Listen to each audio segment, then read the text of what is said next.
I thought I'd seen every kind of crazy living out here in the Utah desert, but nothing, and I mean nothing, prepared me for the morning. I found an HOA gate welded across my private road.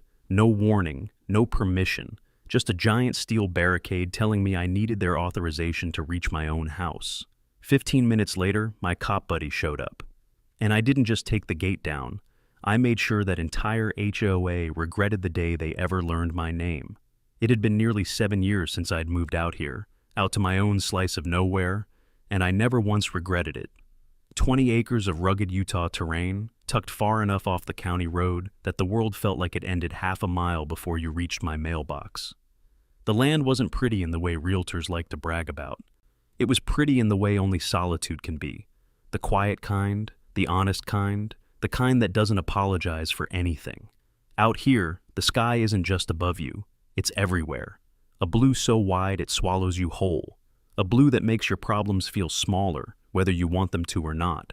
Some days, I'd walk out my front door and swear I could see the edge of the earth curling away from me. And the road, Lord, that road was my pride.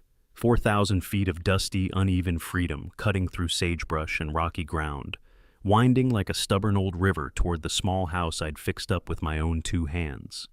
The deed listed it plain as day. Private access. Sole owner, Jacob K. Field. No shared access, no easement, no community management, just mine, the way land used to be. Every morning I'd roll down that road in my old F-250, coffee in one hand, dog hanging its head out the window, tail slapping the dashboard like a metronome. The dust would billow up behind us in long golden plumes, lit by the sunrise like smoke from a campfire. That sight never got old. Nobody ever came out that way.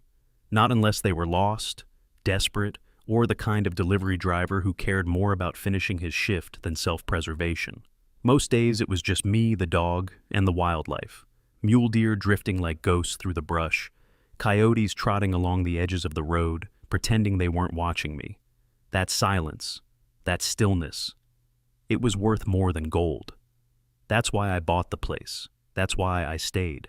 7 years of peace shapes a man. It makes him calmer, more patient. But it also sharpens his sense for when something isn't right, the way a seasoned rancher can smell rain long before the clouds gather. Looking back, maybe I should have noticed the signs, the drop in mail volume, a stranger's tire tracks where there shouldn't have been any, the sound of metal clanging in the distance one night, faint but unusual. Little things you dismiss at the time because the world has taught you to ignore anything that doesn't scream. Maybe I'd gotten comfortable, maybe too comfortable. But out in the desert, comfort can trick you. It makes you think peace will last forever. It makes you think no one would be crazy enough to bother you out here. And it blinds you, just enough. So, when the storm comes, it feels like it fell out of a clear blue sky. The truth is, trouble was already on its way.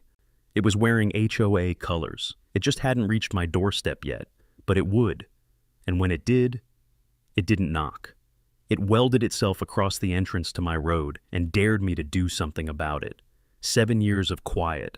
7 years of mornings where nothing happened. 7 years of believing I'd finally found a place untouched by nonsense. Turns out, I was living on borrowed time because my peaceful desert wasn't as empty as I thought, and somebody out there had decided my land was their business. 2 weeks before the gate incident, before everything went sideways, I happened to run into a little preview of the trouble that was coming. It was a Tuesday morning, already warm before 10, and I'd stopped by the co-op for dog feed, fencing staples, and a new pair of work gloves, nothing special. The co-op was the closest thing we had to a town square, part hardware store, part coffee counter, part rumor exchange. I pushed the door open, the little bell above it giving that familiar, tired jingle. Inside smelled like hay, engine oil, and fresh cinnamon rolls somebody's wife brought in every Wednesday. And that's when I saw her, standing by the front counter like she owned the oxygen in the building, Karen Sanders. I didn't know her personally, but I'd heard the name whispered around the county bulletin board like she was folklore, the kind that comes with fines, meetings, and passive-aggressive newsletters. Aviator sunglasses indoors, a fitted blazer much too formal for a feed store, heels that would have sunk 3 inches into real dirt if she ever stepped foot on it. She spoke to the cashier with the confidence of someone who believed every room was lucky to have her. But she wasn't alone. Next to her was a tall, narrow-shouldered man in a beige windbreaker. Mid-60s, thinning hair, face creased not from smiles, but from years of being spoken over. He held a clipboard tucked close to his chest like a shield. He looked defeated, like he'd spent too many years following someone else's orders. That was Glenn. I wouldn't know his name until later. But at the time, something about him tugged at me. Not suspicious, more like tired. A man who had seen too much HOA nonsense and didn't have the spine to walk away. Karen, meanwhile, was in full command mode. "I don't care what the guidelines say," she snapped at the cashier. "You don't put up signs without HOA approval, even temporary ones." It confuses delivery drivers. The cashier, a teenager barely old enough to vote, nodded like he'd been caught stealing horses. "It's just a fresh eggs sign," he mumbled. Karen scoffed. "Chaos starts small." She said it like she was quoting scripture. I grabbed my cart and tried to mind my own business, but there are some personalities in this world that force themselves into your field of vision. Karen was one of them. Her voice carried like she wanted the whole store to hear how important she was. Glenn hovered behind her, an afterthought. Every time Karen made a gesture with her clipboard, he flinched just a little, barely noticeable, but enough for me to pick up on it. When I got closer to grab a box of decking screws, Karen finally turned toward me, her sunglasses tilted down. Just enough for her to give me the scan, that up-and-down judgment HOA presidents seem to be born with. She muttered. "You must be one of the off-grid types." I smiled politely. "Something like that." She stepped forward, extending a perfectly manicured hand. "Karen Sanders, president of Cedar Summit Ranch HOA. I nodded. Didn't shake her hand. Not out of rudeness, just not my style. "Jacob K. Field," I said. "I live a ways south of here." Her eyebrows lifted behind the sunglasses. "Oh, that land." Like she'd just smelled something sour. "Interesting location. Not many people choose to live outside community oversight." I shrugged. "That's the point." Glenn's eyes flicked toward me, quick, curious, almost apologetic. Karen's smile tightened, like she wasn't used to people not bending the knee. "Well," she said, tapping her clipboard sharply, "just know Cedar Summit values safety and order. We keep track of everything happening in the area." "In the HOA area," I corrected gently. Her smile thinned further. "Of course," she said, but the edge in her voice said otherwise. She turned and strutted toward the exit, heels clacking like a metronome of self-importance. Glenn followed her a few steps behind, still holding that clipboard, still avoiding eye contact. As she pushed open the door, I heard her say, "Come along, Glenn. We have a meeting at 2. There are updates." Updates. I didn't know it then, but that word would come back to haunt me. They stepped outside, sunlight flashing off her sunglasses like a warning flare. I stood there for a moment, one hand on the dog food bag, watching her SUV pull away. Burgundy with HOA decals on both doors. The kind of paint job that screams rules even from a distance. Something in my gut twisted. Not fear, not paranoia, just instinct. I'd lived long enough out here to trust my instincts. And that morning in the co-op, something whispered, "This woman's gonna be trouble." I brushed it off, paid for my things, loaded the truck. But as I drove home, dust trailing behind me, the sound of her heels still echoed faintly in my memory. Sharp, invasive, unwelcome. I should have paid attention. But I had no idea how fast things were about to escalate, because the next time Karen Sanders crossed paths with me, she wasn't waving a clipboard. She was blocking my damn road. 2 mornings after that co-op encounter, the desert felt different. I couldn't explain it. Nothing looked out of place at first. The sky was clear, the air cool, the sunrise slow and gold, the kind of quiet morning you'd frame if you could. But something tugged at the back of my mind. A tension. A wrongness. My dog felt it too. He sat upright in the passenger seat, ears perked, watching the road with that alert posture animals get when they sense something we humans overlook. We rolled down the county road like always, turning toward the little dirt entrance that led home, the road I'd driven thousands of times. Except today, as the bend straightened into the final stretch, I saw it. A dark shape where there should have been nothing but open air and sagebrush. I slowed the truck, frowned, leaned forward. Then my heart dropped into my boots. A gate. A steel gate. Big, industrial, brand new, welded across the mouth of my private road. What in God's name? I pulled up slowly until the front bumper was just inches from the steel arms. My own road was gone, replaced by HOA arrogance. I stepped out of the truck, gravel crunching under my boots, and walked toward the structure like approaching some strange animal that didn't belong in the wild. Up close, it was even worse. Fresh concrete footings still soft around the posts, dark, recent welds, a keypad with blinking red light, an RFID sensor, and bolted across the middle, private access, Cedar Summit, residents only, all entry must be authorized by HOA security. My chest tightened. Cedar Summit? They were over a mile away, separated by elevation, brush, and every law on the books. They had no authority here, no jurisdiction, not even a path to pretend they did. I bent down and pushed a fingertip into the concrete, still warm, still curing. This gate had gone up in the last 24 hours, probably while I was asleep. My dog barked once, low, confused, almost offended. I couldn't blame him. A small black camera eyed me from the top of the post, its lens reflecting the desert sun like a dead, unblinking pupil. Someone had positioned it deliberately to capture anyone approaching from the county road, anyone trying to get to my home. Unbelievable, I muttered. But it wasn't unbelievable, not really. Not after meeting Karen, not after hearing the way she said, community oversight, protective buffer zone. We track everything happening in the area. This wasn't oversight, this was occupation. I circled the gate slowly, reading every weld, every bolt, every footprint around the base. Fresh tire tracks led off into the brush, wide ones, the kind you'd get from a contractor's trailer hauling metal posts. They'd done it at night, quick job, probably hurried, but confident enough to think no one would catch them. My pulse ticked harder, then the real punch landed. I wasn't locked inside my land, I was locked out of it. This gate wasn't blocking people from wandering onto my property. It was blocking me from getting home. I stared at it, jaw tight, breath steady. I wasn't scared. I wasn't panicked. I was something worse, focused.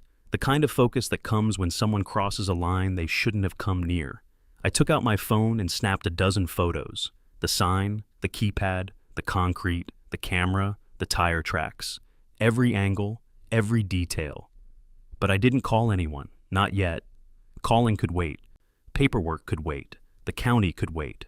Right now, there was only one person who needed to answer for this. I climbed back into the truck. My dog looked at me, ears tilted, sensing the shift in my energy. "No," I said softly. "We're not going home. Not until I fix this."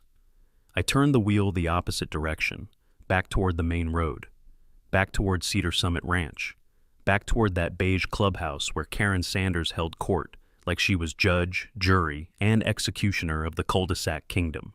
The engine hummed low and angry as I pressed the pedal.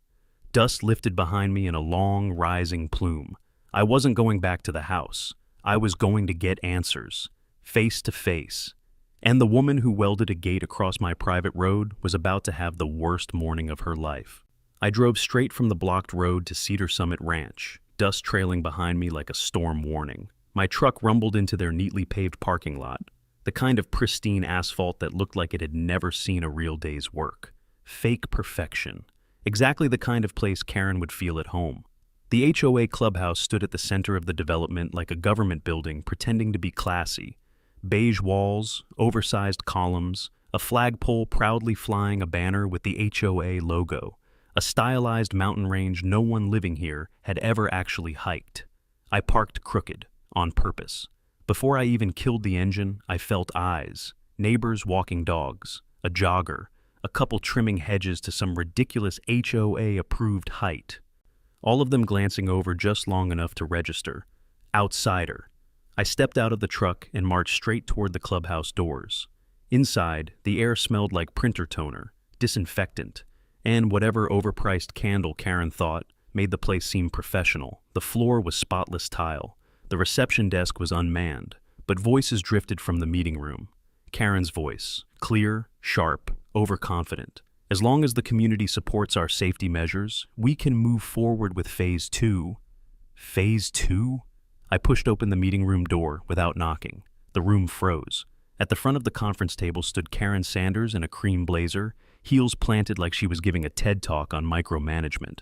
Behind her sat two board members, and off to the side, clutching paperwork, stood Glenn, shoulders slightly hunched, eyes wide. Karen blinked once at me, then smiled with that politician smile she'd perfected in front of her bathroom mirror. "Well, Mr. Kayfield," she said, as if greeting someone mildly inconvenient. "To what do we owe this surprise visit?" I held up my phone. On the screen, a clear photo of the steel gate welded across my road. "You want to tell me," I said slowly, "why I can't get home?" Karen didn't flinch. "This is a simple misunderstanding," she said. "Cedar Summit is expanding its protective buffer. We're implementing new access control to my land?" I cut in. "My private road? My deeded property?" One of the board members cleared his throat. "Well, technically the surrounding area." "Technically," I said, stepping forward. "You all broke the law." Karen let out a small laugh, the kind people make when they think they're dealing with someone beneath them. "Oh, Mr. Kayfield, you rural types always misunderstand jurisdiction. This isn't personal. This is about safety. We have residents concerned about unknown vehicles near the perimeter." "I live near your perimeter," I said. She tapped her clipboard. "We're aware." Something about the way she said it, calm, smug, hit me wrong. I took another step closer, lowering my voice. "You welded a gate across my road." "Our contractor installed an access control barrier," she corrected. "You blocked me from entering my own property." "It's temporary." "You put a camera on it." "For monitoring." "You told me at the co-op that you were tracking everything in the area."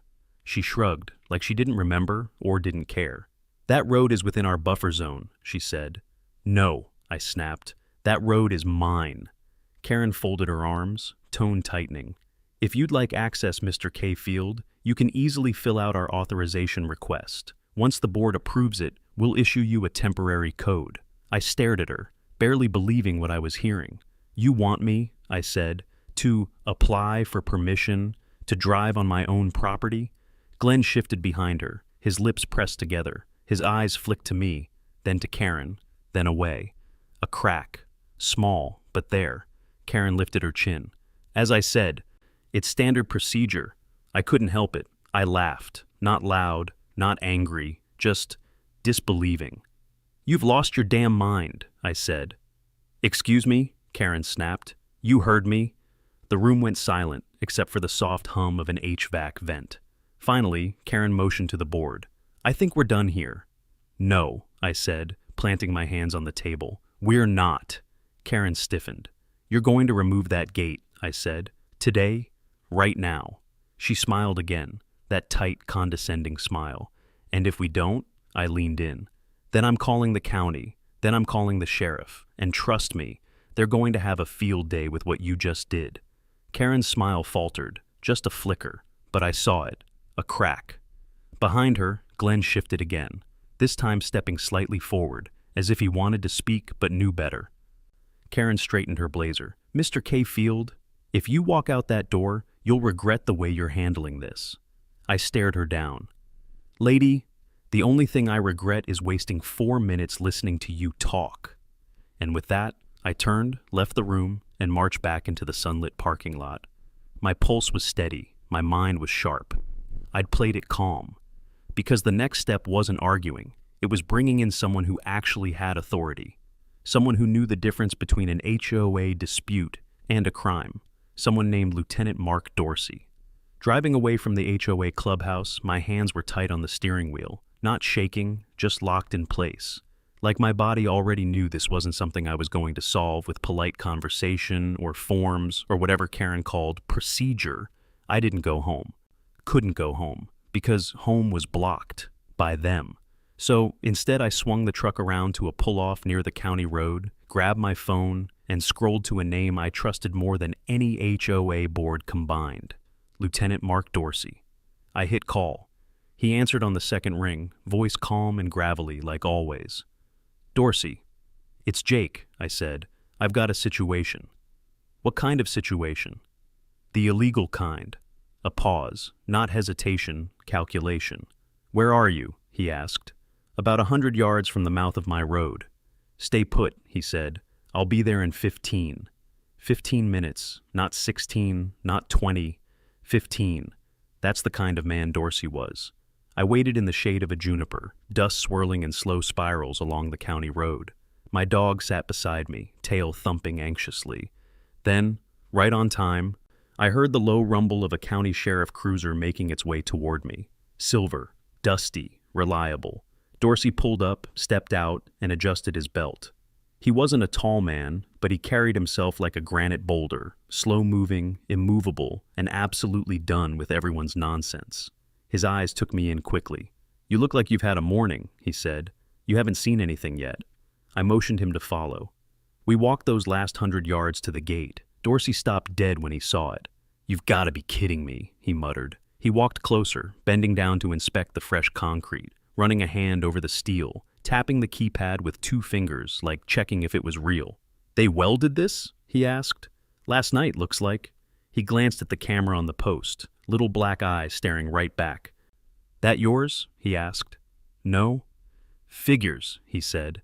He stepped back, hands on hips, lips pressed flat. The expression he got when he saw something so stupid it made his blood pressure spike. "All right," he said quietly. "Walk me through it." I told him everything. The co-op encounter, the HOA claim about a buffer zone, Karen's arrogance, the clubhouse confrontation, everything she said, and everything she ignored. Dorsey listened without interrupting, the way only a seasoned lawman can. When I finished, he shook his head. "They really blocked your road," he said. "Your deeded road." "Yep." "That's criminal obstruction." "Yep." "And they filmed you approaching your own property." "Yep." "And they told you needed a code." "Yep." He exhaled like a man who had just read the last chapter of a very stupid book. "Well," he said, "that's enough for me." He reached for his radio. "Wheeler, get over here," he said. "Bring a toolbox." 10 minutes later, another cruiser arrived. Officer Wheeler stepped out, younger, more jittery, the kind of guy who looked like he'd rather be investigating a bank robbery than whatever HOA circus had just rolled into our county. He took one look at the gate and groaned. "Oh no," Wheeler said. "Is this HOA stuff?" "Yes," Dorsey replied, "and we're not putting up with it today." He turned to me. "You got bolt cutters?" "No." He nodded at Wheeler. "He does." Wheeler trudged back to the cruiser, muttering under his breath, and returned with a set of heavy-duty bolt cutters. Before he even positioned them, we heard tires rolling on pavement, a white SUV, HOA logo on the side. It stopped right at the other end of the gate. Door opened. And out stepped Karen Sanders, sunglasses on, clipboard in hand, expression already annoyed like we were late to a meeting she hadn't scheduled. "Officers," she said sweetly, "can I help you?" Dorsey didn't miss a beat. "Yeah," he said, "you can explain why you installed a barrier across private property." Karen smiled the smile of someone who believes rules only apply to other people. "This isn't private property," she said. "This road falls within our protective—" "No, ma'am," Dorsey cut in. "It does not." Karen blinked once, offended. "Well, we have safety concerns." "You don't get to create your own law," Dorsey said. "You don't get to weld gates on someone else's land. And you don't get to block a man from entering his own home." Karen frowned, adjusting her sunglasses. "That gate is HOA property," she declared. "No," I said. "It's trespassing equipment." Wheeler snorted. Dorsey pointed at him. "Cut it." Karen erupted. "You can't do that. You have no authority to—" Dorsey didn't even look at her. "Wheeler," he repeated. The bolt cutters closed with a sharp, metallic snap. The lock dropped to the dirt. The gate sagged. Karen's jaw dropped. I swear even the camera tilted away like it didn't want to record the embarrassment. Dorsey folded his arms. "Gate comes down," he said. "Today. Legally." Karen sputtered something about calling county officials. "Go ahead," Dorsey said calmly. "They'll agree with me." Karen's face went rigid, a porcelain mask starting to crack. She snapped her clipboard shut with a sharp clack. "I hope you understand," she said, voice trembling with frustrated authority. "This isn't over. HOA security will be reviewing this incident, and we will be issuing consequences." Even Dorsey raised an eyebrow. "Ma'am," he said, "the only consequence here is you trespassing on someone's land." Karen jabbed a finger toward me. "You'll regret undermining community safety protocols," she hissed. "All of this will be documented." She turned sharply to leave. too sharply, and her right heel slipped on loose gravel. She caught herself at the last second, pretending nothing happened, but everyone saw it. Wheeler looked away to avoid laughing. Dorsey didn't bother hiding his smirk. Karen yanked open the SUV door and jumped in. But when she threw it in reverse and hit the gas, the rear tires spun in place, screaming against the gravel. No traction. She was stuck. For 3 long seconds, all we heard was her engine whining in pure humiliation. Finally, she rolled the window down 2 inches. "It's the terrain," she barked. "This soil is unstable." Dorsey deadpanned. "Ma'am, that's called user error." Karen floored it again. This time the SUV jerked backward, fishtailed wildly, and tore off in a cloud of dust and wounded pride. Dorsey watched her go and blew out a breath. "Well," he said, "that went about how I expected." I folded my arms. "That's the problem. She expected it to go differently." He nodded. "And that, Jake, is when people like her get dangerous." I looked down at the broken gate lying in the dirt like a defeated animal. "Oh yeah," I said quietly. "She's not done." The morning after the gate came down, I was still sweeping metal shards off the dirt when my phone buzzed. Not a call, an email notification. I wasn't subscribed to anything HOA related, so that alone was suspicious. A neighbor forwarded it with a note. "Thought you'd want to see this." I opened the Cedar Summit Ranch Community Bulletin.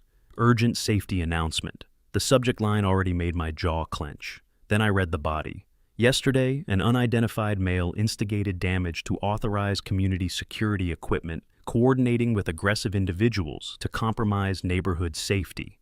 Oh, she was clever. Not smart, but clever. Karen couldn't lie about who physically cut the lock. She watched Officer Wheeler do it. She argued with Lieutenant Dorsey while he ordered it. So, instead, she twisted the story.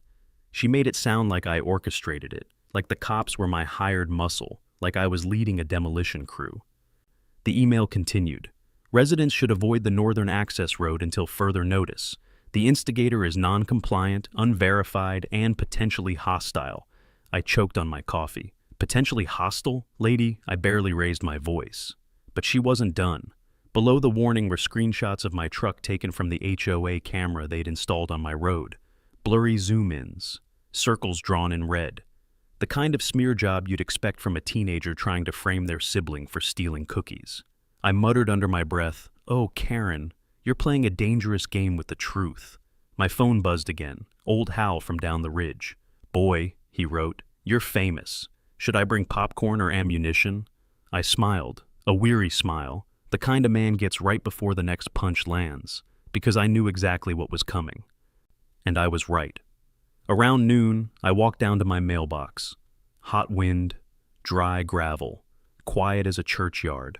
Inside the box was a single envelope with no return address, just a label printed off a cheap home printer. Cedar Summit Ranch Authority, Notice of Assessment. Authority. The HOA ego was getting worse. I tore it open. Inside was, honestly, one of the ugliest documents I'd ever seen in my life. Comic Sans font, pastel blue headers, formatting that looked like a kindergarten newsletter. At the top, citation, unauthorized tampering with community safety infrastructure. Below that, fine amount, 6th due date. Immediate failure to comply may result in escalation protocols. I burst out laughing. I wish I could say a normal laugh. But it was one of those deep, can't breathe, hand on my knees laughs that echo off the canyon. Because in the bottom corner was their official-looking seal. Utah Department of Rural Transportation and Infrastructure. They spelled infrastructure wrong, and the department doesn't exist. I snapped a picture and sent it to Dorsey. 10 seconds later, he called. "Jake," he said slowly, "you're holding evidence of felony-grade fraud." I figured. "And Comic Sans," he added. "Really? This woman thinks she's the governor of the desert." "No," he said. "She thinks she's smarter than the law. That's worse." By late afternoon, the smear campaign was in full sprint. 3 neighbors messaged me asking why the HOA claimed I threatened volunteers. One asked if I really commandeered law enforcement to destroy community property. Another said, "Karen says you swung bolt cutters at her staff." I rubbed my forehead. Bolt cutters? Her staff? Wheeler barely knew how to hold those cutters without pinching his fingers. Karen was inflating the story faster than a discount bounce house. But here was the problem with lies. To keep them alive, you need absolute loyalty. And Karen didn't have that, because at 7:12 p.m., my phone buzzed again, but this time from an unknown number. A short message. "We need to talk. She's going too far." Glenn. I stared at it a moment, surprised, but not shocked. He must have pulled my number from the public deed files Karen had forced him to search. She probably made him comb through every record with my name on it last week. And somewhere in that mess, my phone number was listed. For the first time since this war started, someone from inside her board was reaching out. And that meant something important. Karen didn't just cross a line. She crossed a line her own people couldn't defend. The crack in her armor had started, and cracks in people like her don't stay small. They widen, they split, then they shatter. I went to bed that night thinking maybe, just maybe, the gate incident had been enough humiliation to slow Karen down. But deep down, I knew better. People like her don't accept losing. They double down on stupid. So when I stepped onto my porch the next afternoon and saw a brand new steel gate standing where the old one had been cut down, I didn't even swear. I just sighed. This one was beefier, thicker posts, an electronic keypad, and a shiny Bluetooth receiver blinking like a Christmas light. They'd installed it fast. Probably paid triple for same-day emergency installation. On the keypad was a laminated paper, authorized personnel only, HOA Safety Zone. Safety Zone, right. I walked up, looked at the keypad, and shook my head. Brand new hardware, still had the factory sticker on it. If I learned one thing from ex-mill buddies who tinkered with electronics, it's this. New tech always ships with a stupid default password. Sure enough, my phone picked up a Bluetooth device immediately. HOA Gate 3F9C. Pair, code 000, and I actually laughed out loud. That's what you get for rushing a job, Karen. I pulled the little black Flipper Zero from my pocket, a gift from a nephew who swore it could hack doorbells, garage doors, and half the junk built since 2010. I pressed a button. It recorded the gate's signal, pressed another, it replayed it. Click. The gate swung open like it was welcoming me home. I didn't step through, I didn't touch anything, I just stood there, letting the absurdity wash over me. Karen spent thousands installing a new barricade, and I opened it like a hotel room door. I closed it again, opened it again, closed it, just to make sure it wasn't luck. Nope, it was just bad security. And the best part? My trail cameras caught the whole thing from 3 different angles. I figured Karen would come back when she noticed her impenetrable gate wasn't staying closed. I didn't expect her to come back at 2 in the damn morning, but that's exactly when I heard tires crunching lightly over gravel. That slow, guilty roll of someone who wants to be invisible, but doesn't know how. I slipped out onto my porch, barefoot, the cold desert floor biting at my skin. Didn't turn on any lights, just watched. Down the road, a white SUV idled with its headlights off. Passenger door opened, a flashlight flicked on, and there she was. Karen Sanders, hair tied back, black windbreaker stretched tight across her shoulders, moving like she was reenacting a spy movie she'd only seen the trailer for. With her was a tall, bearded guy, probably one of her volunteers, poor man. He looked like he'd rather be anywhere else on Earth. They walked up to the gate, the brand new, expensive, supposedly tamper-proof gate. Karen hammered the keypad frantically. The gate didn't move. She punched it again. Still nothing. She spun around to her bearded assistant and hissed something sharp. He shrugged helplessly. I grinned. Of course the gate didn't open. Bluetooth devices only stay paired for a few minutes before shutting down. And Karen didn't know the passcode, but I did. Well, Flipper Zero did. I tapped a button. From half a mile away, hidden in the dark, I heard the faint electronic click of the gate swinging open by itself. Karen jumped like she'd seen a ghost. The bearded guy actually yelped. I had to slap a hand over my mouth to keep from laughing. Karen shined her flashlight wildly around the desert, whisper yelling, "Did you see that? Someone's out here." The man stuttered. "It opened by itself." "No, it didn't," she snapped. "Someone is remote hacking our safety equipment." Remote hacking. She had no idea how right she was. She moved closer to the gate, took out her phone, and started snapping photos. Not of the gate malfunctioning, but of traffic cones, reflective tape, and a crowbar she had brought to stage the scene. She set the crowbar on the ground, took a photo, moved it an inch, took another, her Evidence, as she probably called it. The bearded guy shifted nervously.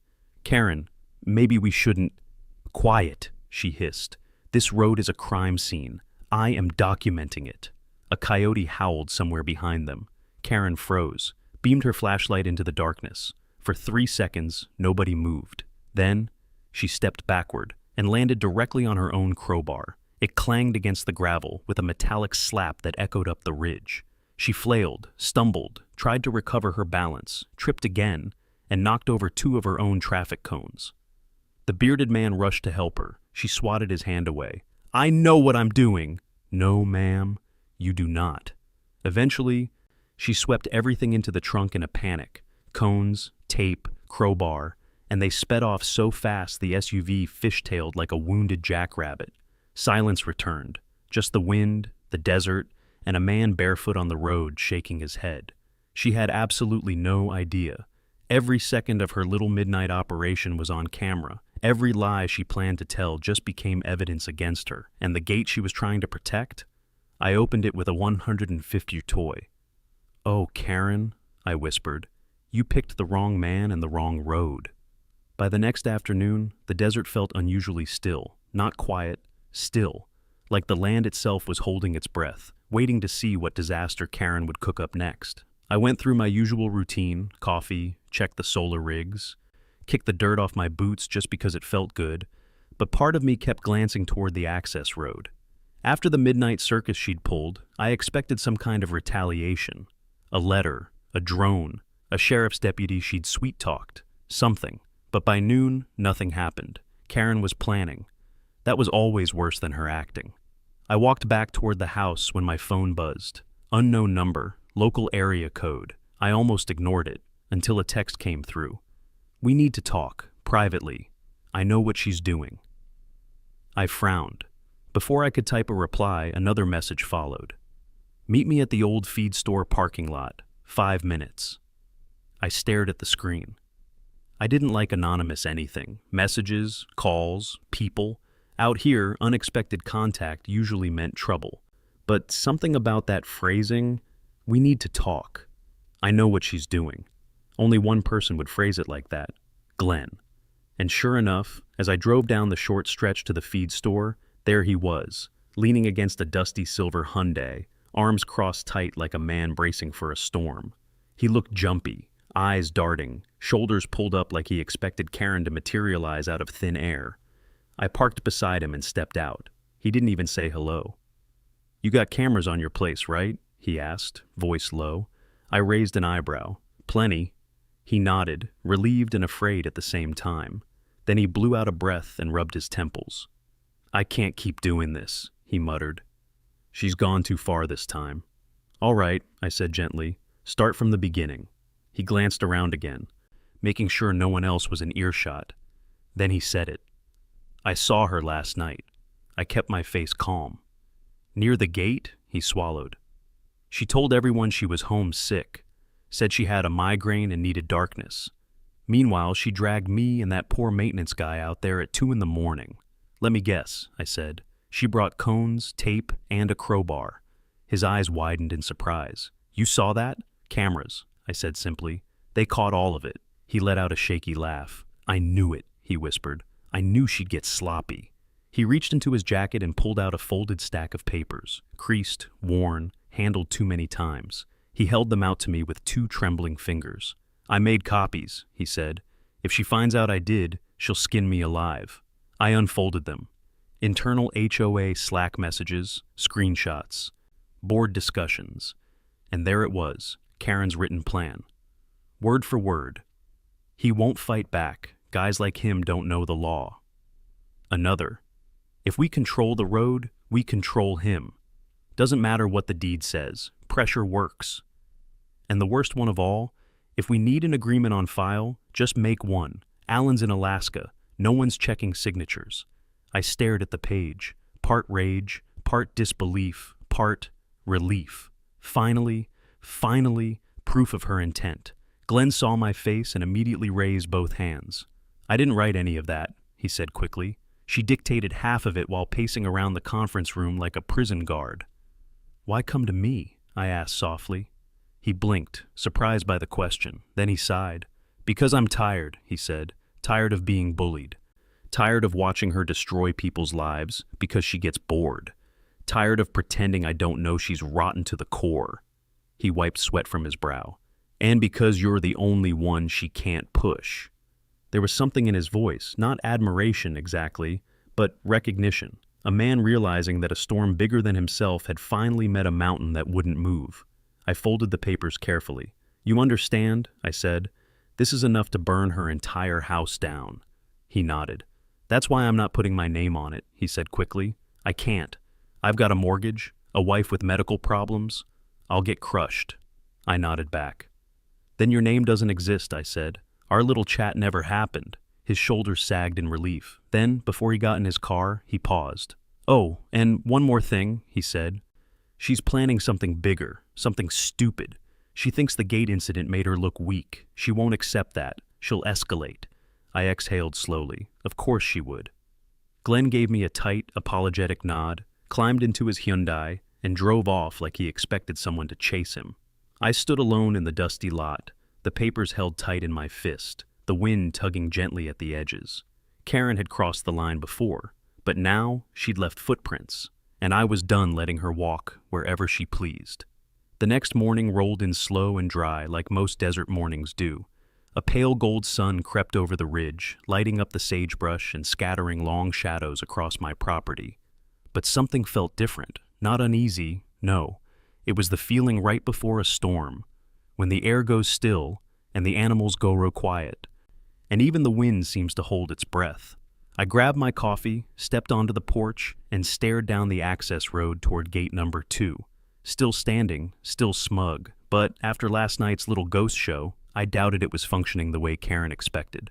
I walked down the road, gravel crunching under my boots, the dog trailing behind me with his ears perked. The keypad's little LED still blinked, a soft, steady pulse.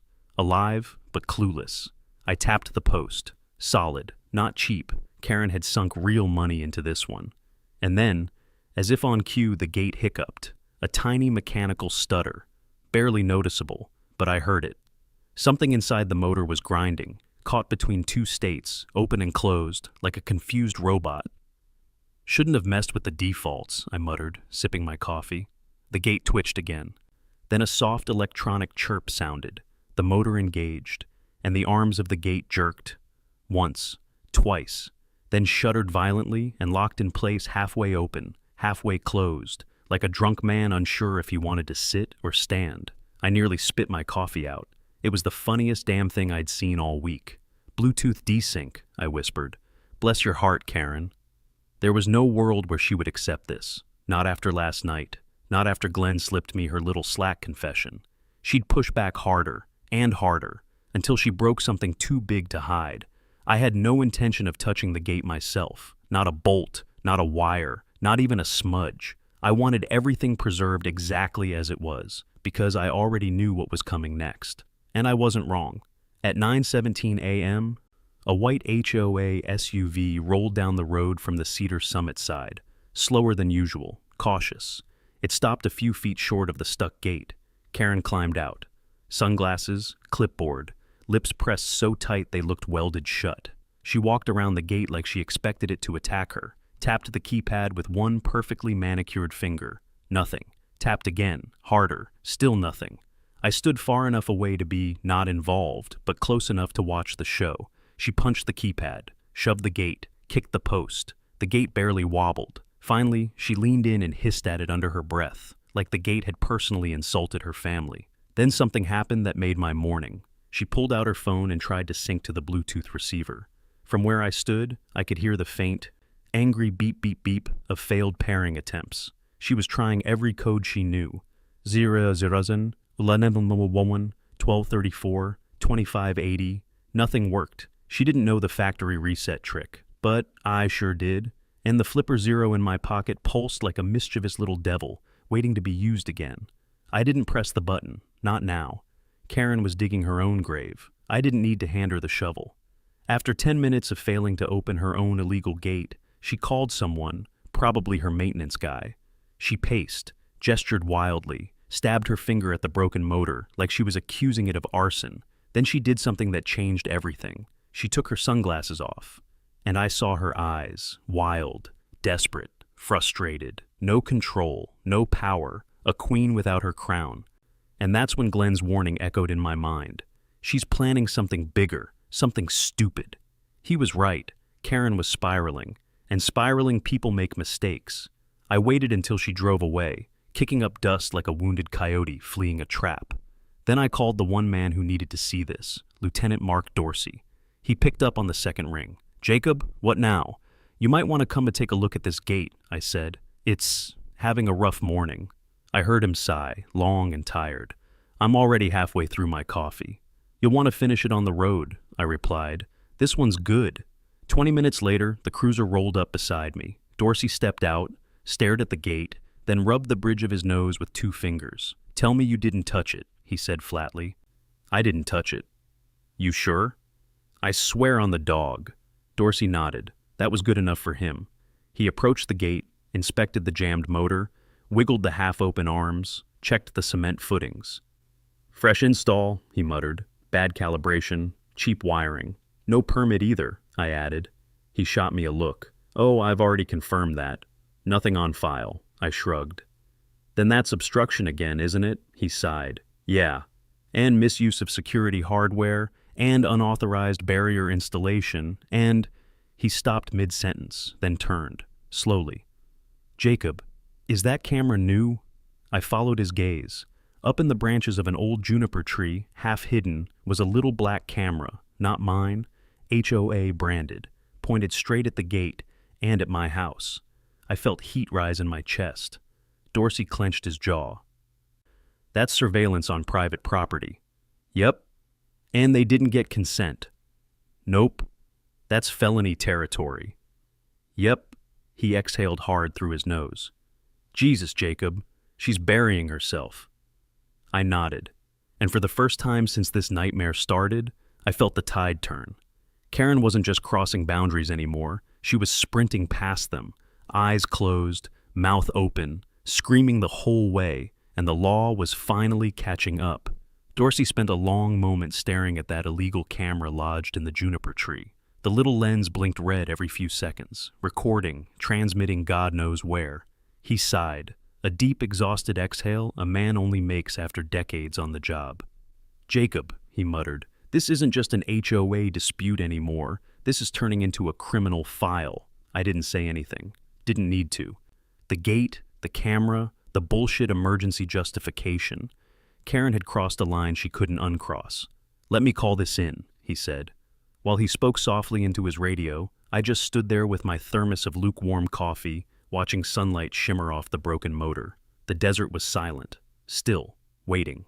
When Dorsey clipped his radio back onto his vest, he looked older than he had 10 minutes ago. "She's spiraling," he said, "and spiraling people do dangerous things."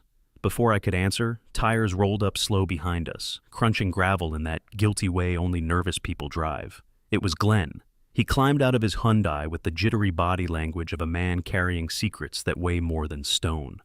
"Lieutenant," he whispered, you need to see this." Dorsey stepped closer. "What's wrong?" "Son," Glenn swallowed hard. "She's planning a board vote tonight to authorize the HOA to secure all access points affecting resident safety. She's calling your road a public necessity corridor." My jaw tightened. "A corridor," I repeated. Glenn nodded miserably. "She's printing charts, maps, claims of fire hazards. None of it makes sense, but the board, they're scared of her. And she knows it." Dorsey cursed under his breath. "She's trying to fabricate jurisdiction," he said. Glenn's hands shook as he reached into his jacket and pulled out a worn, heavily folded stack of papers. "Here," he said. "I made copies." He handed them to me like someone handing over a confession. Slack transcripts, board logs, and there it was, the written intent. If we control the road, we control him. And the worst line, just make a fake agreement. Alan's in Alaska, no one checks signatures. I folded the pages slowly, carefully, like evidence in a museum case. Glenn's voice shook. "I'm scared of her. She's treating this like a frontier war." I rested a hand lightly on his shoulder. "Glenn, you spoke up when it mattered. He nodded, but fear gnawed at the edges of his expression. "She's not stopping," he whispered. "She's planning something bigger tonight." Then he drove off, dust curling behind him. Dorsey watched him go, jaw clenched. "Jacob," he said, "we're approaching the point where she could lose more than her gait." Meaning? Meaning, if she pushes any further, the DA will open a full file. Perjury, fraud, evidence tampering, surveillance violations. Hell, maybe even attempted seizure of private property under false pretenses. The wind swept across the sagebrush. A storm was forming over Cedar Summit, and I could feel the electricity humming beneath my boots.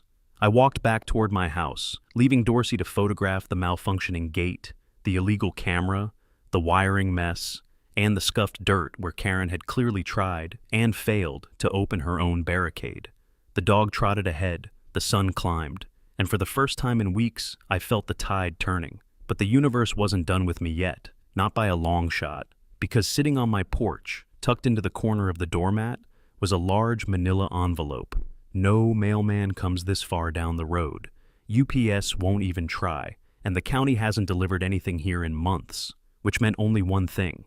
Someone from Cedar Summit left it. I picked it up. No return label. The back sealed with one of those golden, official-looking stickers you buy in bulk online. I carried it inside, set it on the kitchen table, and opened it with a pocket knife. Inside was exactly what I expected, yet somehow still worse. A single-page legal agreement printed on aged parchment paper that still smelled like the office supply aisle at Walmart. At the top, property maintenance and joint access agreement between Cedar Summit Ranch HOA and Parcel B17. Below that, a bunch of generic legal filler text about shared jurisdiction, seasonal maintenance, and security oversight. And at the bottom, the signature, Alan M. Brody, owner Parcel B17. My stomach dropped, because Alan Brody would never sign anything involving an HOA. Hell, the man moved to Alaska because the county put a speed bump near his driveway, and he called it socialist pavement fascism. Below his forged signature was another, Karen R. Sanders, president. Then a shiny red HOA stamp. But the worst part wasn't the fake signature, or the stamp. Oh no, the worst part was the font. The entire agreement, a document meant to look like it was created 7 years ago, was printed in Cambria, a font that didn't even exist when Alan sold me the property. I actually laughed. Not loudly, just one stunned, exasperated burst of disbelief. Then I looked closer. The header alignment was off by 2 millimeters. The margins were imperfect. And the watermark? A blurry clip art tree logo pulled straight from Google Images. Good God, it was the dumbest forgery I'd ever seen. And yet, this was the weapon Karen planned to use against me. A forged agreement, delivered in secret, hours before her board vote. The trap was set, but not for me, for her. I folded the document neatly, placed it back in the envelope, and set it beside Glenn's Slack printouts. By the time I finished, there was enough evidence on that table to bury Karen Sanders deeper than a cold winter septic tank. I dialed one number, Tom Delgado, my attorney. He answered on the second ring. "Jacob, something wrong?" "Oh yeah," I said, staring at the forged signature. "You could say that. You might want to bring your green binder, the one for fraud cases." "That's the one." He whistled softly. "All right," he said. "I'll clear my afternoon." I hung up and stepped back onto the porch. The desert wind had shifted. A storm was coming, and Karen had just handed me the lightning. By the time the hearing rolled around, the whole county felt like it had been holding its breath. Cedar Summit HOA had filed their complaint against me, full of wild accusations, buzzwords, and enough legal nonsense to choke a horse. But none of that mattered, because Tom and I came armed. We walked into the county civil courthouse together, a squat beige building with one flickering fluorescent light above the door, carrying a stack of evidence thick enough to level a small town. Karen arrived 10 minutes late, dressed like a Pinterest version of a paralegal, arms full of binders, lips pressed into a thin line of determination.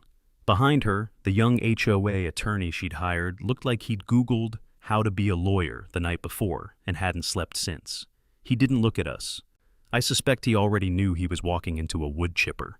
Judge Holloway entered, no nonsense, mid-50s, steel gray hair pulled tight.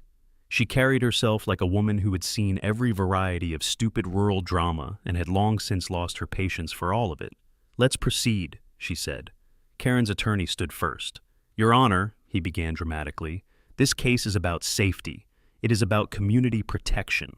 My client, President Sanders, acted only to ensure the well-being of Cedar Summit residents. Mr. Cafield has shown a pattern of hostility." Tom rose without waiting. "Objection, argument, not fact." "Sustained," the judge snapped, barely glancing up. The young attorney deflated faster than a punctured tire. He changed tactics. "Your Honor, we'd like to submit this access agreement, signed by the previous owner of Parcel B17, granting joint jurisdiction of the road to Cedar Summit HOA. Ah, there it was, the forged agreement, the moment Karen had built her entire fantasy case around. He held it up proudly, like a magician showing a card he was certain would astonish the crowd. Tom didn't even wait. "Your Honor," he said calmly, "that document is fraudulent." Karen jerked in her seat. The judge turned her gaze toward Tom, sharp, hawk-like. "Explain." Tom stepped forward, placing the document on the evidence table. "First, the signature. Alan Brody is alive, well, and has provided a sworn statement that he has never, under any circumstances, signed anything involving an HOA. He handed over Alan's statement. Second, the paper, purchased 2 months ago at a local print shop. We have the dated receipt. He placed the print shop invoice beside it. Third, the font used in this document, Cambria, was not commercially available 7 years ago when the signature is dated. A soft murmur rippled across the courtroom. The judge raised an eyebrow. "And the watermark," Tom continued, "is a stock image pulled directly from Google. Reverse image search confirms it." He stepped back. "Your Honor, this document is not just fake. It is insultingly fake." You could hear Karen swallow from across the room. The judge pressed her lips into a tight line. "Ms. Sanders," she said, "were you aware this agreement was fabricated?" Karen stood, hands trembling. I was told it was in our archives. I didn't check." "So you submitted it under oath," the judge cut in, "without verifying its authenticity." Silence. Stone cold. Guilty silence. Tom wasn't done. "And finally, Your Honor." He presented the Slack printouts Glenn had given me, a nail in the coffin. In her own words, "Just make a fake agreement. Alan's in Alaska, no one checks signatures." Karen sank into her chair as if her bones had dissolved. Her attorney looked like he wanted to dig a hole and crawl into it. Judge Holloway leaned back, eyes narrowing. "I'm prepared to rule." The courtroom went still, dead still. First, the lawsuit against Mr. Cafield is dismissed with prejudice. Second, Ms. Sanders is fined $25,000 for submitting falsified evidence.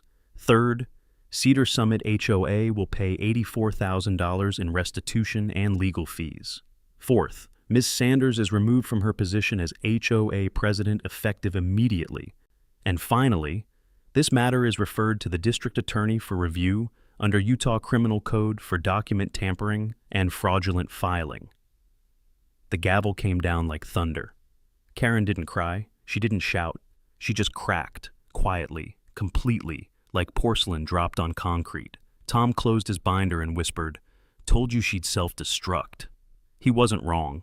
Karen Sanders walked into that courtroom thinking she would seize my road. She walked out lucky she wasn't in handcuffs. When the dust finally settled, the desert felt different. Not louder, not angrier, just clean.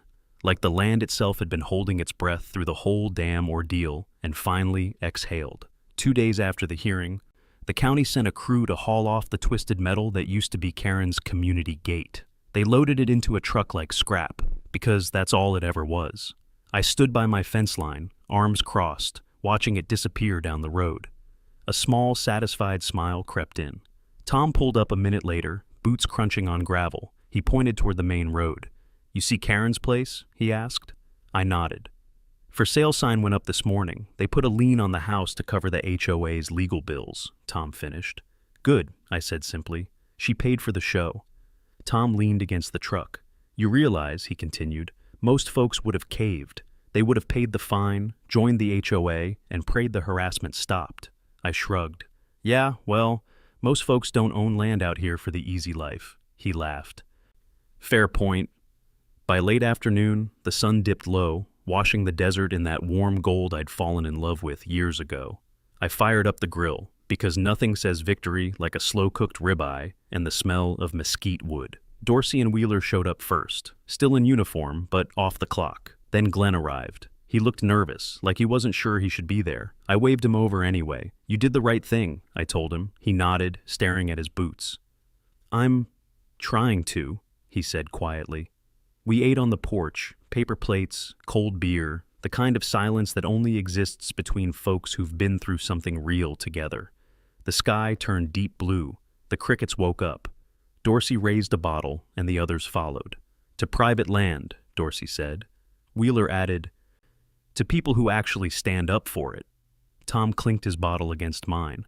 "And to corrupt HOA presidents learning their limits." We all drank. I leaned back in my chair, boots propped on the railing, and let the night swallow the last of the heat from the day. I glanced at the newly installed steel bollards along my road, gleaming under the moonlight. They were a lot stronger than Karen's cheap gate. Out here, nothing was perfect. The land was rough, the work was hard, and the world was getting crazier every year. But this, my porch, my road, my stretch of desert, was mine. Bought and paid for, fought for, protected. And now, no HOA on earth would ever forget my name. I raised my bottle one last time, looking out at the wide, dark desert. "Two boundaries," I said, my voice carrying over the silence. "May we always know where ours end." I paused, letting the finality sink in. "And where the HOA can shove theirs." The bottle clinked against the railing, and the desert was silent again.